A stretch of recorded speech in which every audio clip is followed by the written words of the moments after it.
you some information that just blew me away. It has certainly caused me to rethink some important questions of what the sun and moon are. And that's why I love the flat earth. There are so many intelligent people out there exploring our true reality, and they are making some amazing discoveries. Sometimes these discoveries contradict our preconceptions, as happened here with me. So, for the last year, I've been seeing quite a few flat earth videos talking about the April 8th, 2024 eclipse across North America, and a lot of channels questioned whether it was actually the moon that eclipsed the sun. Honestly, I thought these flat earth claims about the moon were nonsense. Under the flat earth model, it only makes sense that as both the sun and moon travel on their respective paths between the tropics, that once in a while the sun and moon would connect, resulting in an eclipse where the moon is in front of the sun. That made sense to me. I truly didn't understand why flat earthers were arguing this point. But one key thing that I've learned since flat earth is not to hold on to your preconceptions and prejudices too tightly. Late last night, I watched this video from the channel Hanging on His Words. I'll have a link to his channel in the description. The gentleman with the beard who made the presentation is named Jeremy McGarry. Jeremy is a senior engineer and has 19 patents to his name. In short, Jeremy is going to present meticulous video evidence detailing why it's impossible that it was the moon that eclipsed the sun. And this presentation absolutely shocked me. The presentation is over 50 minutes long, and so I wanted to provide a quick summary of what Jeremy discovered. First, Jeremy, who lived in Erie, Pennsylvania, which was within the totality pathway of the 2024 eclipse, hooked up a time-lapse camera to his house that had a view of the pathways of both the sun and the moon. The camera was fixed to the house and did not move. For a couple of weeks, Jeremy filmed the paths of both the sun and the moon, and the trajectory of the paths of both the sun and the moon are the same on the camera. He spends quite a bit of time plotting these pathways. Here's what his time-lapse looked like. You can see how the pathway makes this arc in the sky. The sun expectedly rose higher up the camera each day, and the moon first dropped and then rose back up to the point that the moon fell on the same pathway as the sun. None of this falls outside mainstream arguments. At first glance, one might quickly say, well, that proves that it's the moon that's eclipsing the sun. I actually thought the same thing, and I thought that was where Jeremy was going with this presentation. I missed some of the initial discussion. But here's the problem. As detailed by Jeremy, the trajectory of the sun and the moon were supposed to be on the exact same pathway. And that's confirmed by the United States Naval Observatory as indicated here. But the trajectory of the object that passes in front of the sun during the 2024 eclipse is not on the same trajectory. In fact, it is substantially different. So different that it's impossible that it's a simple mistake. The diagram of the eclipse on the right side is how the eclipse should have happened. Instead, the object that passes in front of the sun comes from a different trajectory, from the bottom, as shown on the photograph on the left side. Left is actual, right is how it should have happened if it was indeed the moon. Do you see the differences in the angles? According to Jeremy, it's physically impossible that it was the moon in front of the sun. Here he is with a wooden model describing the issue again. The eclipse should have come from the right, with the sun and the moon on the same trajectory. Instead, the object that comes in front of the sun comes from the bottom, which debunks everything we thought we knew about the eclipse. Well, at least for me.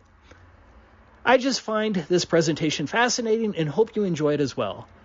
I'm curious what all of my truth-seeking friends think about this as well. Please comment and share your thoughts after you have watched the full presentation. Now, for the actual presentation. Enjoy. Let's talk a little about the solar eclipse that happened on April 8th and what we were told was going to happen. So the locations and the trajectory path of the moon. So what is trajectory? I just grabbed the first one you Google. A trajectory is the path of a projectile or other moving body through space. I'm going to be focusing on trajectory a lot tonight because that's kind of the crux of what I'm going to be sharing here is the trajectory of the sun and moon through the sky versus what we saw passing in front of the sun. Okay. as you know, George already showed this. George Nuber from GeoTruth showed this back in January, or I believe is maybe a little bit more recently. But this is what the United States Naval Observatory website is still up today. You can go look at it. It's the 2024 April 8th solar eclipse. And if you notice right here, what they tell you, I'm not sure why they found it interesting to focus on this, but they even said all the way back to 648 BC that this was Zeus.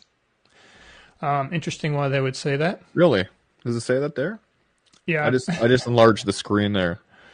Can you see what it says there? I'll read it. Okay. No, yeah, just go ahead and read it. Nothing there is beyond hope. Nothing can be sworn impossible. Nothing wonderful since Zeus, father of the Olympians, made night from midday, hiding the light of the shining sun, and sore fear came upon men. It's a Greek poet from 648 BC, quoted by our United States Naval Observatory. Okay. No Why would they do coincidence that? there at all. No coincidence. Yeah. Gosh. All right. So this is, again, directly from their website. You can see the path. I drew a line showing where Erie, Pennsylvania is. That's where I am right now. And there's another spot here, Jackson, Missouri, which I'll show you why I'm highlighting that too. But this is the path. If you can see my mouse, this is the path of the solar eclipse that happened. All right? We all know this. And Path of totality, right? Yeah. A little bit more about the path of it, and then here's a little GIF here that shows the path of the celestial body moving in front of the sun as it traveled across the sky.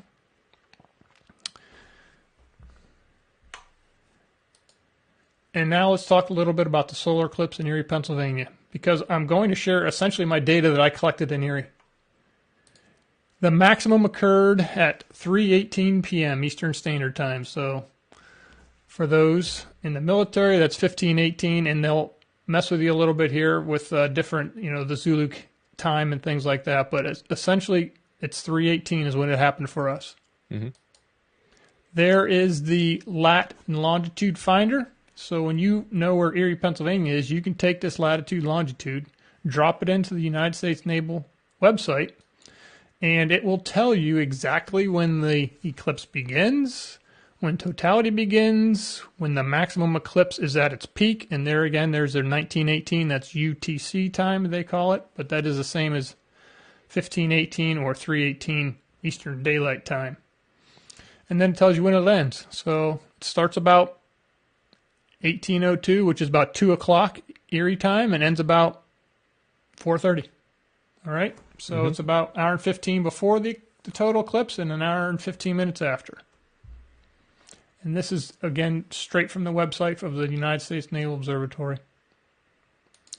Okay, so now I'm going to show you a little video from timeanddate.com that will tell you what you are going to see if you're standing in Erie looking up at the solar eclipse, and the red arrows are the trajectory of the celestial body passing in front of the sun. So let me see if this works here. Hopefully it does. I will try and get the website up here.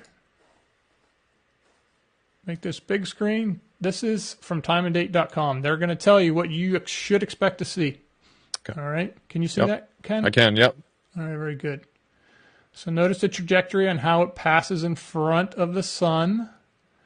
Goes into total eclipse. So it goes from like 5 to 11 type angle. Yeah, and then it kind of moves off almost directly straight up, but more like 11:30, and it starts to move up. Right. So, and then by the time it reaches the top, it's almost going off like the top of the sun. So the trajectory, the path of that body moving across the sun, I'll let it play a little bit more here. You can kind of see. This is what they predicted in the animation that you would see.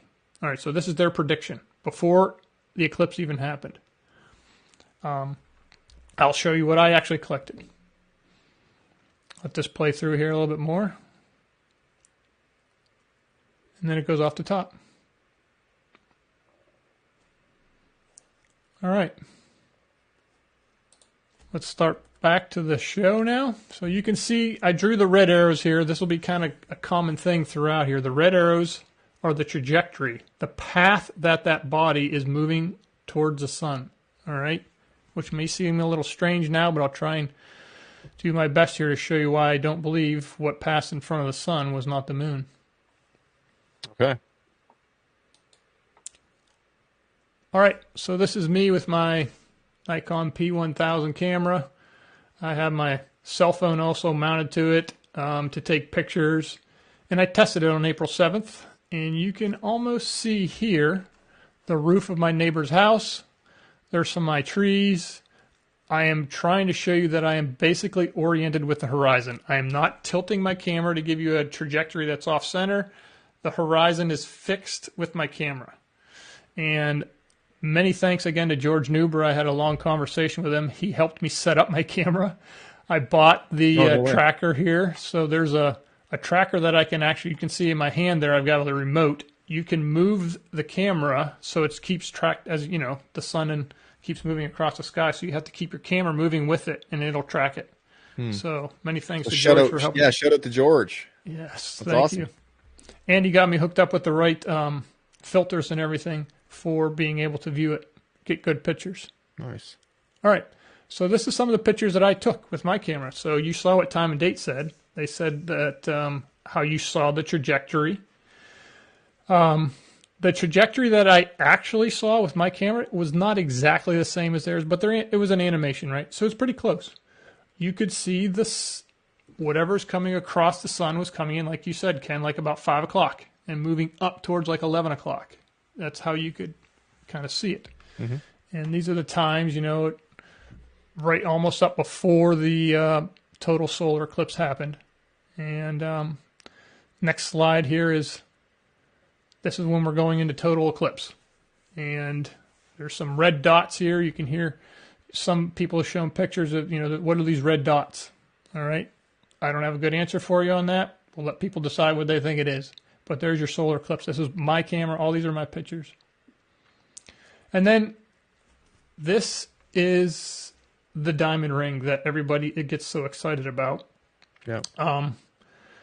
And I'll show you, hopefully this video works on the next slide, where my family got a little excited about it too, because my whole family was in Erie for the solar eclipse event. So we hosted quite a bit of folks there. It was a good time. Nice. I did not tell anybody about biblical cosmology because they're not ready and they would just argue with me. So they had a good time. I had a good time. They did not realize they were actually celebrating unleavened bread with me because that was the same week. Yeah. But we had a good time. Awesome. All right. So this is, I'll set this up here. This is from my cell phone, and I'm recording this during the solar eclipse. And I'm only going to give you a little snippet here. This is right before, as we go into the diamond ring. So you don't expect this to show up if you're not, yeah, I mean, most people, I mean, there's some who are all crazy about the diamond ring, but some don't even know what it is. So this is, hopefully this works. This is my sister getting a little excited about it when it was coming along. It's about 9 seconds.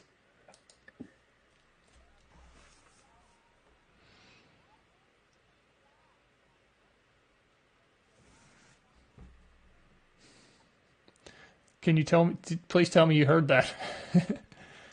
I didn't hear any audio. No. Yeah, I didn't think you could. It was, so I'll just have to relay it. My sister is essentially yelling, "What is that? What is that?" And unfortunately, you couldn't hear it, but that's what happened as the diamond ring came into view. Okay. All right, so this is now some pictures with my cell phone. Sometimes I could get pictures when there's a lot of cloud cover. You could actually get a picture of it. There's kind of two cool pictures here in the top right and bottom left. They have like a halo around the sun that you saw, which is kind of neat. I'm not sure what's causing that. But you could also see the trajectory going across the sun here from my cell phone camera, which is mounted on top of my P1000. Okay. All right, so this is the one that is the video evidence that shows I had another camera set up. It was a time-lapse camera, and this is it. It's the Brino TLC 2000. You can go buy it. I attached it to my house about 3 weeks before the solar eclipse, and I just let it run. And I took pictures. I had it record every minute. So every minute it's taking a picture of the sky, which I'll show you here. And you can watch what happens all the way up to the eclipse and through the eclipse. So This is the camera I use. Not a big deal. It's a standard time-lapse camera that this company sells. It works. Here's my house. I mounted it up top there, right by my floodlights. Good spot. Yeah. On the driveway, and you can see a little cord, which I'll zoom in here on the next slide. Whoops, wrong way. So there it is, the zoom in. So it's just fixed there. I have it zip tied in place. It's not going anywhere unless, well, we've had lots of good wind and it didn't move. Yeah. And there's a USB cord that I pull the date off every once in a while. And that's running down into the window of my son's bedroom right there. So I had to hijack his window a little bit, but and it's still hijacked. It's still recording data right now. I'm sure he appreciated it. It's for science. It's for science, and he can't really open his window now because I got the cord in there. So he's a little ticked about that, but he has another window he can open. Okay, so this is actually the view if you're looking from my camera using my cell phone. So I'll call it a standard camera, right? You can see the streets to the right. You can see kind of the horizon. It's flat. You can see my neighbor's house, which is in all these pictures you're going to be seeing. You'll be seeing the top of his house and these trees over here. This is what you'll be seeing throughout this entire time-lapse video. Mm-hmm. So let's take a picture. Let's take a quick look at what this camera shows. So this time-lapse camera has a fisheye lens. What I mean by that is you can kind of see now at the top corners, this is my roof peak. You can see it's rounded. That's a fisheye lens, all right?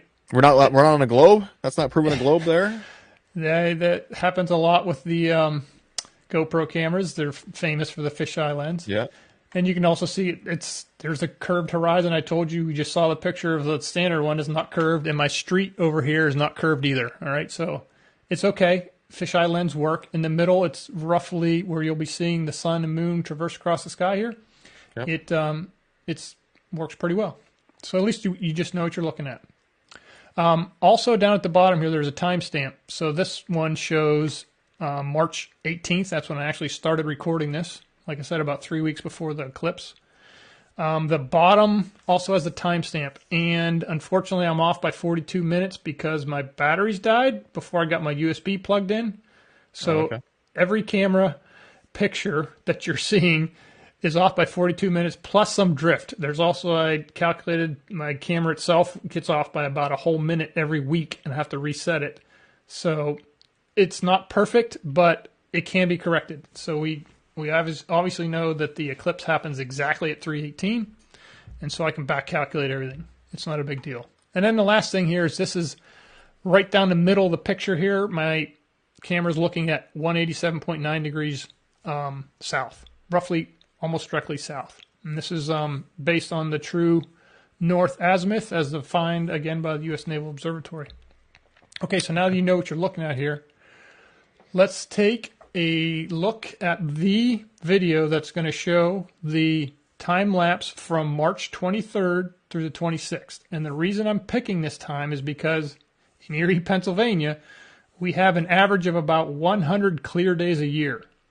265 days out of the year, it's cloudy in Erie. So when you get some clear days, you're excited. Is it pretty chemtraily there too? You'll see all kind of chemtrails in this video, yes. They're everywhere. I picked, it's almost like God picked this one because the reason, this is about 2 weeks before the solar eclipse. So 2 weeks before the eclipse, when the moon is new, 2 weeks before that, the moon is full. That's why I have this written down here. Full moon happened on March 25th. All right, so I'm showing you video around the time where it was going into full moon and then out of full moon. And it's kind of hard to tell from the video because it kind of washes it out. But you're seeing a full moon. Okay. The quarter moon happened on April 1st, and then new moon, which means there's no visible light from the moon, on April 8th. Okay, so that's kind of the setup here. So let's take a look at the video. See if I can get this rolling. And you can see that, right? I can, yep. And let's go full screen here. And this is about a 3-minute clip, and I'll just let it run so you can, again, starting. I'll full screen that. There you go. All right, so like I said, it's kind of cloudy. You notice the clouds are moving away, but you can see the sun moving across the sky here, and this is on the 23rd of March. And this is what it looks like. You can see my neighbor's house there, kind of right in the middle at the bottom. Mm-hmm. See my curved street on the lower right. Coming into nighttime now. Notice the clouds are moving away. Then note the clouds because sometimes they're coming toward you, sometimes they're moving away from you. So now we're about 10 o'clock, 11 o'clock. There's the moon. And it's almost full. Not quite yet. But you can notice the trajectory that the moon is on. Yeah. It's about the same trajectory as the sun. All right. Almost like it's in the same gate. It's almost like it's in the same gate. Kind of interesting, huh? Yeah. Here is the next day coming up, the March 25th. Sun rises. Again, this does not happen very often in here. You can see the chemtrails. I'm not sure if you can see them, but they're everywhere. And then here comes now the clouds seem to be moving from the top left to the right. And there's the moon. And I'll show you this here in some pictures. The sun is now ticked up just a little bit. It's raising in the sky. Every day it gets a little bit higher until it reaches the peak, and then it comes back down again. So It's hard to see, but I will show it to you here in some still photographs how it moves up. All right, and now the moon, though, moves quite a bit differently. It is going to come across the sky a lot lower than what you saw the first time. So the first time it was a little bit higher than this. I should say a lot higher than this. Now we're kind of like 3/4 of the way down. And beautiful, beautiful clear night. There's the moon. And this is full moon. Right now you're looking at the full moon 2 weeks before the eclipse. Okay. Then a little bit more here will show the sun. And then you'll see the sun comes across. Roughly the same trajectory, just moved up a little bit slightly, which I'll show you here.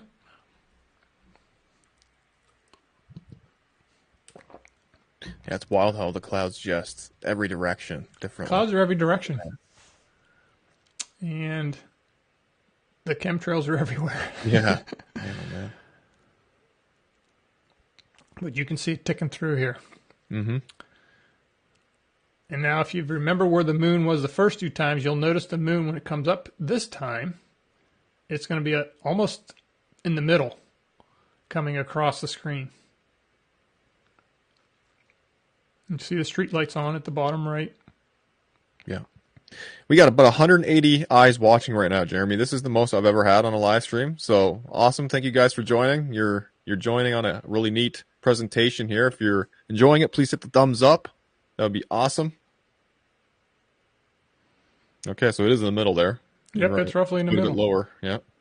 And then it gets cloudy, and it's basically cloudy after this for the next week and a half, and you really couldn't see anything in the sky. Okay. But that right there gave you a good indication of what the trajectory of the sun and the moon look like going across the sky. Every night they're a little bit different. Every day they're a little bit different, and we'll walk through that here. This is a good point of reference. Yep. All right, so now let's track the sun every day up until the eclipse. So from that time I just showed you there, starting on March 24th, essentially, this is where the sun hits the middle. All right, this is March 24th. And I'm using the U.S. Naval Observatory data on the left there, which also confirms that what I'm looking at is 187.9 degrees azimuth, and you can see they say 188, but you'll notice it moves around a little bit, but it's almost exactly the same. Yeah. And there's your altitude. If you watch this altitude as I click down through this altitude is going to keep rising up a little bit every day. All right, so this is March 24th. When I go to March 25th, you'll notice that the sun moves up a little bit. There, so the sun location is now up a little bit more. March 26th, it's going to move up a little bit more. And I have to estimate this sun because, again, it's cloudy. But I'll show you how I can estimate it because once the sun shows up again, you can almost back calculate where it was before. It's not hard to do. All right, March 27th, it's up a little bit more. And you can see, again, the altitude is now up to 50.7, the same azimuth. March 28th now, it's moved up. You can see the sun a little bit. Now the altitude's 51.1 degrees. March 29th, I have to estimate it again because it's cloudy, but there's the altitude, 51. March 30th, another estimation, but the altitude's moving up a little bit. Again, an estimation. I told you there's a lot of cloudy days in Erie, so. Yeah, you weren't kidding. All right, so April 1st, we lucked out. We got a sun, and there's a lot of glare on the camera, but you can, roughly pick out the center of that glare is roughly where the sun. And I'm using that red dot as kind of like the focal point of where the sun is. The sun is really not that big. It's just, the lens glare. April 2nd, estimation, but it's continuing to move up. April 3rd, estimation, and you can see the altitude again, moving up. April 4th, still estimation. April 5th, yes, I can roughly tell. If I didn't nail it right in the middle, you can see some of the sun when the clouds move out of the way, but it wasn't right in the middle. All right, so we lucked out. April 6th gave me a perfect sun. And as you can see, it's continuing to move up. April 7th, this is the day before the solar eclipse. I got a perfectly clear sky where you can see the sun moving across. So everything I just showed you now is the sun trajectory. It's every day it comes across the sky, it just ticks up a little bit more. Yeah, just gaining some altitude, Just gaining altitude until we're going to reach the peak here. And then it's going to hit that other gate and turn around and start coming back down. All right, so the last day here is April 8th, and it is also an estimation because, unfortunately, on the solar eclipse day, it was raining in the morning. We didn't even think we would be able to see it. It cleared up just amazingly right when the sun, right when the eclipse was happening. So I did get pictures of it. Crazy, yeah. Yeah, it's kind of cool. All right, so now let's take a look at the moon's location. This really surprised me. I did not expect this in the least. The moon it moves a lot more than the sun. So the sun, again, ticks up every day. The moon, you'll see. All right, so let's start on the 24th of March. You can see the moon. I kind of showed this to you in the video. On the 25th, it's going to drop down a lot. You notice how much it dropped down? Yeah, significant amount. And then on the 26th, like from my screen, it's moving down almost like an inch. Here's the 26th. It drops down again quite a bit. 27th. Now, don't forget the 25th was full. And the 26th was, it's starting to wane now, but you can still see it just clear. 27th now, I had to estimate it because it's cloudy. And this estimation's a little bit tougher, but I do have some glimpses of moon occasionally here and there, not right on the middle, but I have them off to the side, and then I can, use the trajectory of the moon to say, okay, it's going to end up here. Okay. So I got a good shot of it on the 28th. So I know it's moving down, and when I estimate it, it definitely helps. All right, there's March 29th, another clear shot of the moon. You see how much lower it is just from like 5 days earlier? Yes. And then March 30th, I still got a good clean shot of the moon. And April 1st is when I'm at half moon illumination. All right, so now I had to estimate it. These next couple days are going to be estimations, but it turns around. It goes down pretty low. It's like right over the top of my neighbor's house. I'm estimating here again. I'm estimating on April 2nd. Now I'm going April 3rd. I'm estimating. Unfortunately, if you notice now, it's during the day. Up. Yeah. And it's during the day because I originally showed it to you at night. The moon takes about 45 to 55 minutes longer to traverse the sky than the sun does. That's why you get the 29 and a half days. Yeah, she lags a bit. She lags. Takes her 354 days to go around, not 364. All right, so April 4th, we're continuing to move up. April 5th moving up. It kind of comes down and settles and then kind of shoots back up again. And now I'm on April 6th, and I have to estimate, I can't actually see it because I'm almost to new moon. The illumination of the moon is so dim now that this beautifully bright sunny day, you can't see the moon. It's there if you really zoomed in on it, but the illumination is almost washed out from the sun. Okay, here's April 6th. As you see, it's now moving up. And as you can see on April 8th, you can guess it's going to step up again and be in the same exact trajectory as the sun. And there we go. So on April 8th now, the moon moved down and moved back up. So on April 8th, the sun and moon are on the same exact trajectory. Does that make sense? Yeah, it does, yeah. And at this point here, the moon is about 2 minutes ahead of the sun. So at some point here, I'm going to show you, the sun touches the moon and then they start to eclipse. And we'll walk through this trajectory. Okay. All right. So now let's talk about the sun trajectory. How did I come up with this? So think of it like this. I remember this toy when I was younger. This cable or wire that these beads move across, that is fixed. It's not random, right? I mean, if one of the beads is sliding across it, you can't come at it at a different angle. It has to slide across that that cable or the wire. And that blue line across the top is the trajectory of the sun during the eclipse. And let's walk through that. All right, so on the 24th, back to that data I showed you before, here's the sun location. You can kind of see it at the left over here. Let me give you a little point right over here. So that's right there. Now, I'm going to move forward of about 2 hours, and now the sun's right here. All right? I'm going to move forward about another 2 hours, and the sun's right smack in the middle. And I move forward another 2 hours, and the sun's over here. And I move forward another 2 hours, and he's down here. So when I lay this trajectory, that's what that blue line is. Does that make sense? It does, yeah. That's the trajectory the sun took across the sky. And this was, again, March 24th, so I used this trajectory to create it, and I verified it matches the same exact trajectories with March 25th, which I'll show you now. So here's March 25th. I move up a little bit. See how it moved up? Yep. But I had the sun so I could verify exactly where they were, and it matches perfectly. And then on March 28th, I move up a little bit more. Actually, 3 days now go by because I didn't have the sun on the 26th and 27th. I can only verify my trajectory on days I can see the sun. Right, yeah. And I saw it on the 28th, and this is the same trajectory again. And then now on April 7th, I had a beautiful shot on April 7th, and it's way up there. All right, so that's the trajectory of the sun.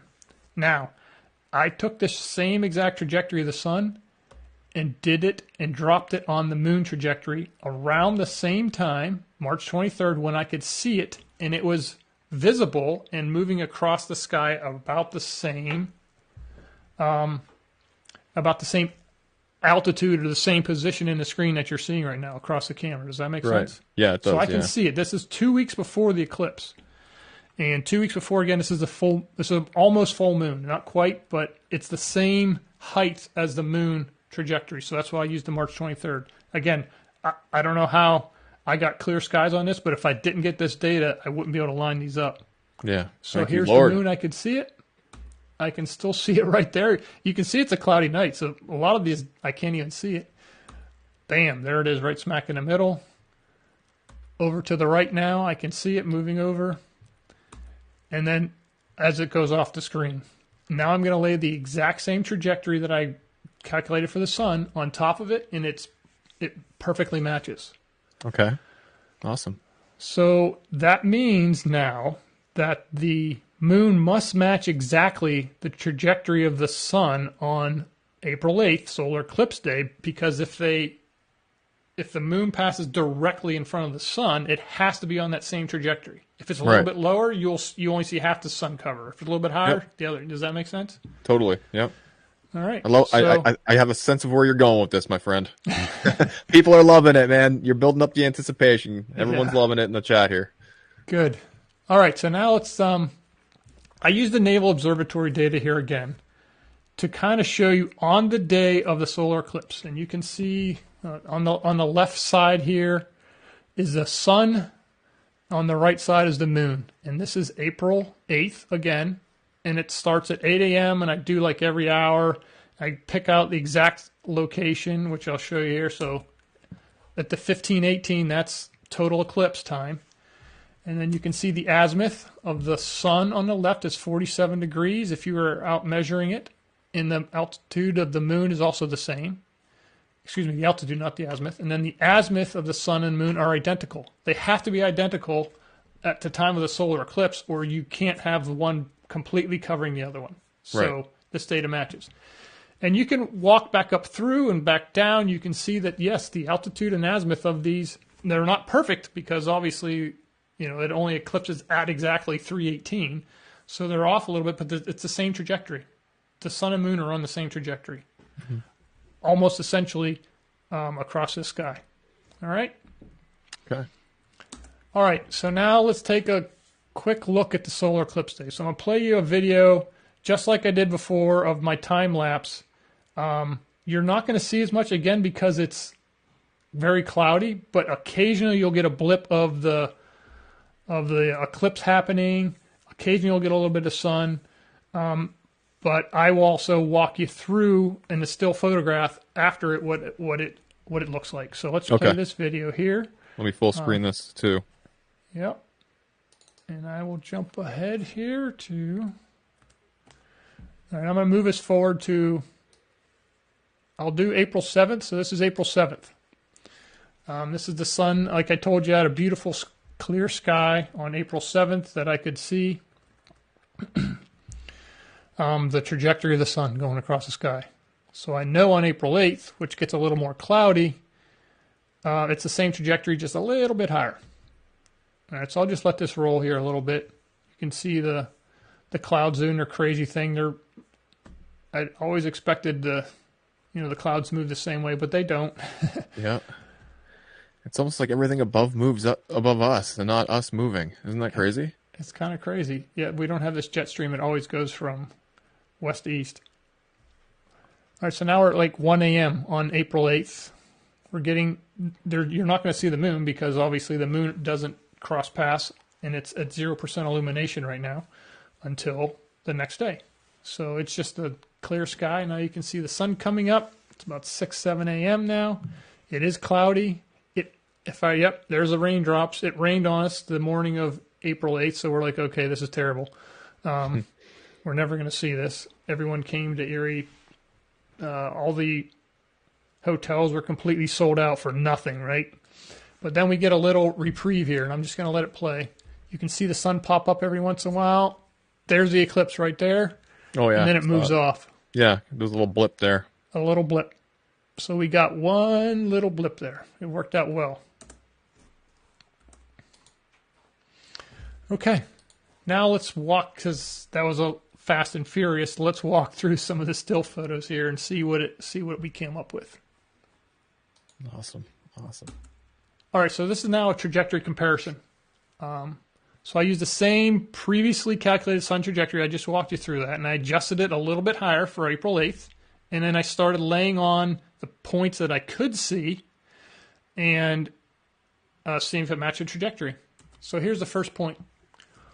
This was at, according to the U.S. Naval Observatory, exactly at the time the eclipse begins, 76 minutes before the eclipse. And that red dot there, which you really can't see the sun because it's kind of covered in clouds, but I know it's there, because of the as you track the sun across the sky, you can back calculate where it's at. Mm-hmm. Once you get a picture where it's at, you can back calculate where it is. All right, so now I'm going to fade this just looking at the trajectory. And that red dot is where the center of the sun is. And again, this is on 14:02, 76 minutes before the eclipse begins, same trajectory. So here's the sun. And this is the moon just kissing it. This is when it just starts. If you notice, they're on that same trajectory. Yeah. And if I blow up the sun, that you should be able to see it. If I could see it, because the clouds are in the way, I couldn't, but that's what it would look like as it just starts to, quote, kiss the moon. All right, so now let's move on a little bit more here. So 55 minutes from the total eclipse now. I still can't see the sun, but I know it's there because, again, I can calculate it based on when I can see it. So let's fade to black here. Same trajectory. 55 minutes from it. The sun is right smack there, the red dot. And now the moon has eclipsed it because now I'm into the eclipse. I'm not total eclipse, but I'm getting there. And you can see what it looks like. Let me blow this up a little bit. That's what the sun should look like when I'm looking at it because the sun and moon are on the same trajectory. Right. And if I was to take this trajectory, which I just drew at the top, and I moved it down, it won't match. This is what the Nikon P1000 I took a picture of. It's roughly the same time. As you can see, it doesn't look like the same trajectory. I moved my trajectory down from what I already calculated, and there's the white line. If I look at the trajectory of what I was taking a picture of, what they said was the moon, it's not the same trajectory. Yeah. Does that make sense? Not at all. It's like, what, 15, 20 degrees difference? Exactly. It's like, how is that possible? All right. Yeah. So let's keep moving along here. You're going to notice this, and I'll kind of go through some of these slides a little quickly because it's roughly the same thing, but I'm going to step through a little bit more time here now. So now I'm 35 minutes. Again, fade to black. There's the center of the sun. There's the moon eclipsing it. It's about that much covered because I know it exactly 15:18 or 3:18. I'm going to be total eclipse. Mm-hmm. That's what the sun should look like when I'm looking at it. That's what it did look like with the camera I took with the P1000. That's what the trajectory should be, but that's what the trajectory was. Right. Moving on, 17 minutes.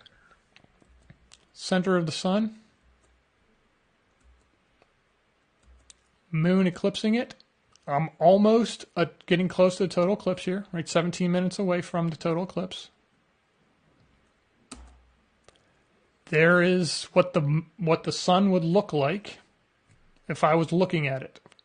It's what it should look like. That's what it looked like with my P1000. The times aren't exact. I wasn't able to. Yeah, you're off by a few minutes, but it's not going to. Off by a few minutes, but it's roughly the same time. There's your trajectory. There's a trajectory that whatever this is out there passing in front of the sun was on.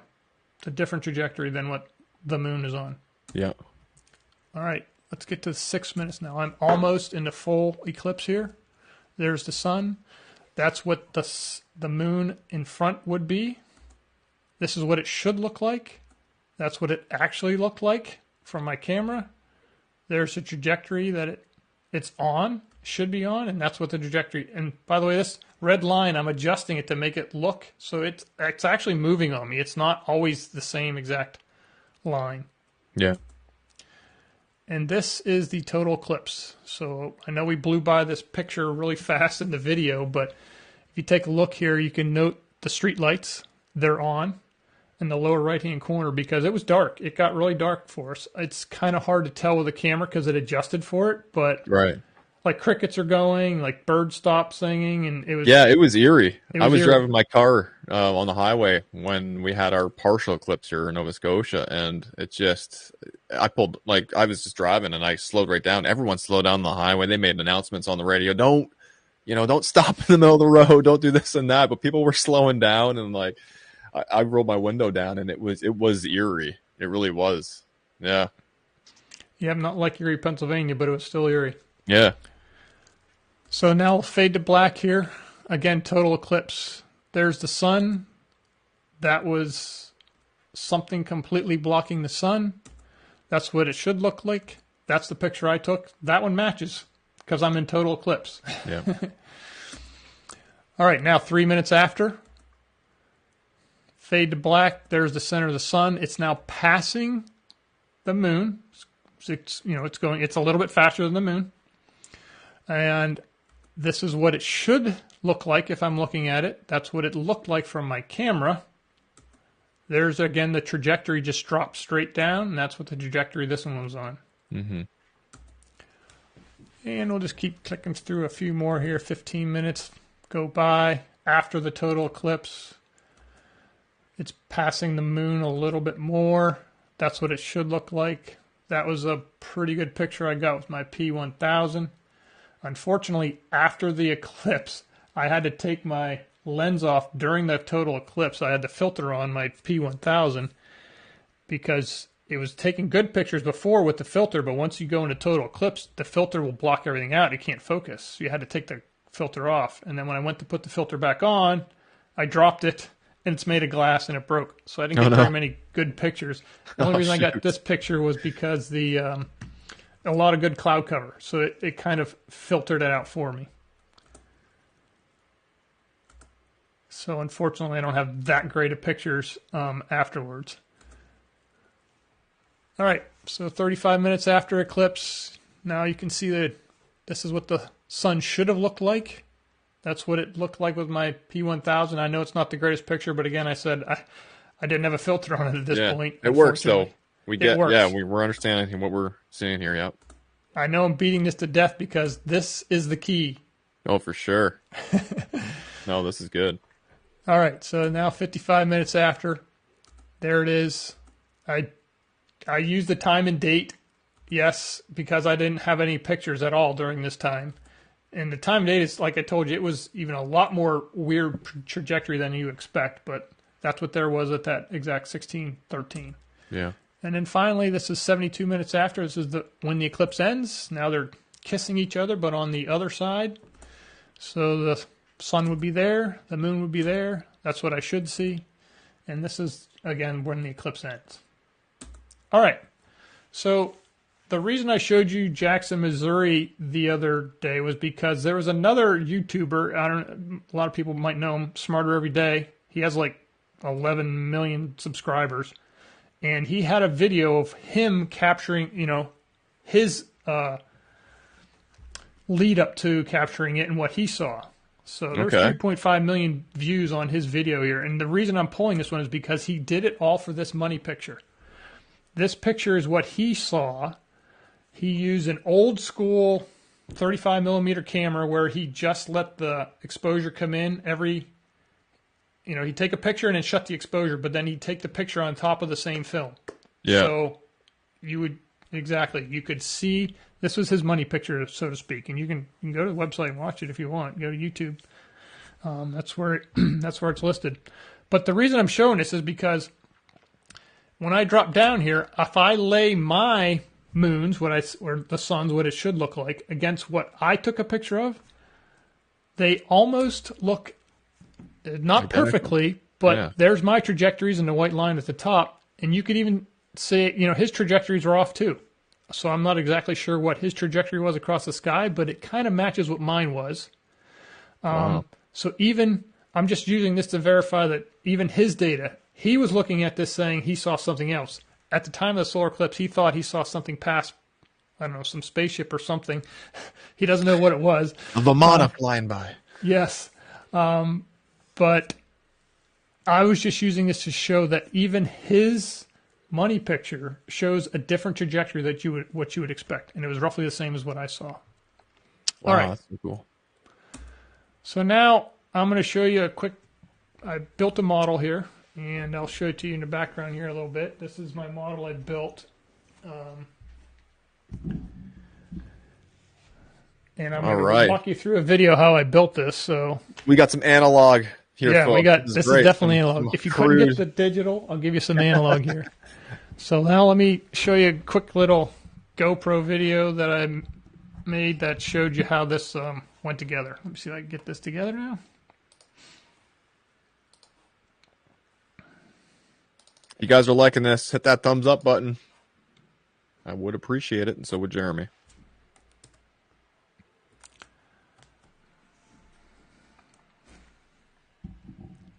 So I'm not sure if you can hear that video playing, Ken. Probably not. You don't need to hear it. It's just music. But this is me building this. I just used 3-inch wood balls to represent, like I show you in the background here, the sun and the moon. Yep. I drilled holes straight down through them. And I used all thread there. You can see how I got the all thread in there. That's the trajectory. That all thread is the trajectory of the sun and the moon. And then I painted them here. I'll jump ahead here. Don't really need to see the paint too much. That's awesome, man. All right, so now arts and crafts skills as well. All right, so now I went back to my computer and I had to calculate the angles. I'm trying to replicate exactly what I saw on my computer screen here. So, cutting the wood, laying it out. There's the all thread again. The angle I just showed you guys, I calculated it to be 13 degrees, and that's what you can see at the top right there. It's kind of hard to see, but This one's only like 1 degree. So I'm trying to replicate this trajectory using the L thread. Yeah. Then I had to drill the holes at that angle. I did my best with the tools that I had at the time. This is so cool. Brother, this is awesome. Bravo. I got some shop envy, by the way. You had a nice little wood shop there. And there's me calculating the angle. That's 13 degrees. There's my son helping me hold this and drill it.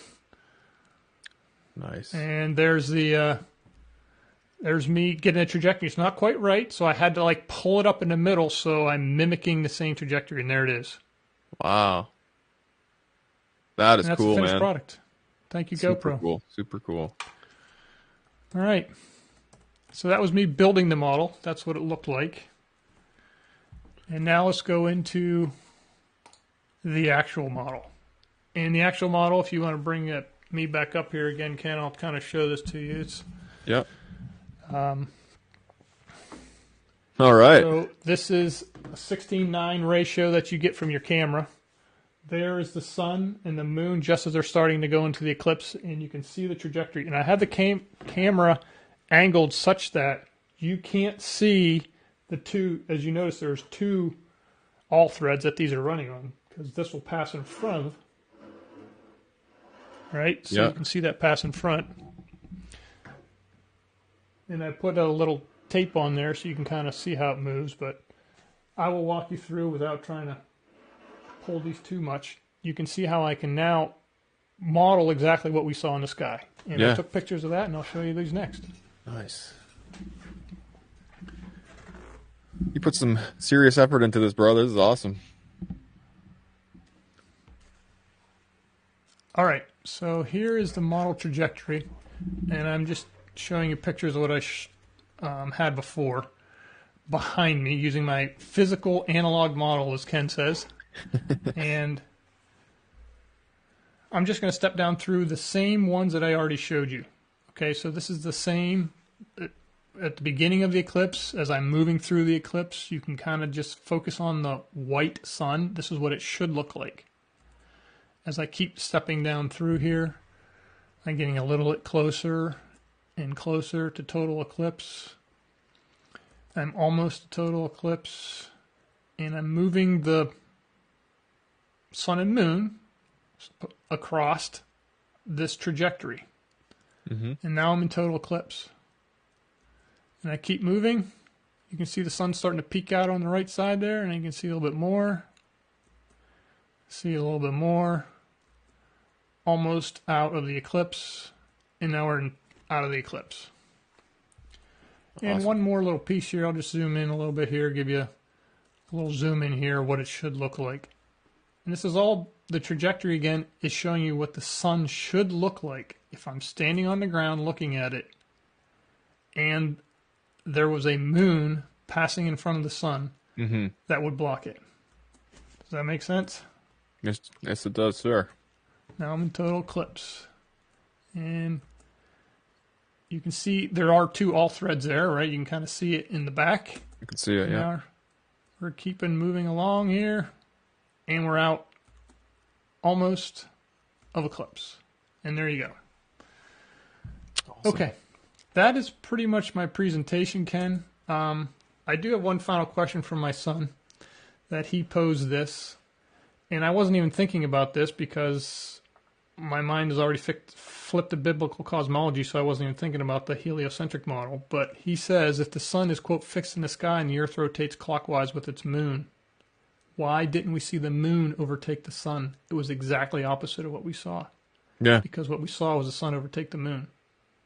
So I'll let you ponder that one. Yeah, no, that's a good question. And awesome, brother. Yeah, that was spot on. Still is not quite on to biblical cosmology yet. He's hanging on by his fingernails. But thanks for watching. If you have any questions, there's my email address. You can email me. So it was fun putting this together. I hope you enjoyed it. And I guess if you want to take some questions, we can do it too. Folks, if you have any questions for Brother Jeremy, please put them in all capitalization and we'll pull them up. I did set one question aside earlier. from a guy or girl called Foodhead. Where did it go? Okay, this one right here. Wouldn't a change in position from the house to the driveway account for angle differential? Well, I'm not changing any position. My camera's fixed. So there is no angle. My camera is angled with the horizon or my driveway, if you want to look at it that way, and it doesn't move. It never moved. And I showed you all the video as it's going across. So yes, the trajectories and the sun and moon move across the sky, but the angle of my camera is fixed. It never moved. Yeah. And even when you had pulled up the other individual's video or whatever, the snapshot, there was a slight differential in from his angle of position to yours, right? But it was still relatively similar and should have been much different, even if it was the actual moon itself that was doing it, because of the trajectory that you, showed He will us, see a slightly different. He saw a slightly different trajectory than I saw, and I've seen pictures of other people, and depending on where you're looking at it, the trajectory always changes. So, but if you're and again, from the data I recorded at my location, I showed you walking through what the trajectory should look like at my location with that camera fixed. It didn't move. Yeah. If that makes sense. Yes, it does. We got another question here. Can you overlay the trajectory of the object that did pass across the sun? So let me see if I can do this. I will try this. I should have showed this to you before, but this is the trajectory of what did pass in front of the sun. And that's this red line again. It kind of goes like this. And I'm not going to move the sun because it's a little bit hard to do, but the trajectory I showed you the entire time was almost at this angle here. And you can and it almost goes like it changes its trajectory rather rapidly as it's going across the sun. Like it almost goes north really quick. You know what I mean? By the time you get to here, it starts to move off at this angle. It did change its trajectory a lot, and you could tell that with a lot of the pictures I took. So it's physically impossible for it to come this way when the trajectory is this way. Yeah. So I wonder. So what are we surmising here, brother? What is that other object you're holding potentially? What are we thinking about that? My recommendation is go watch Sean Gerson's Investigating Babylon series. Yes.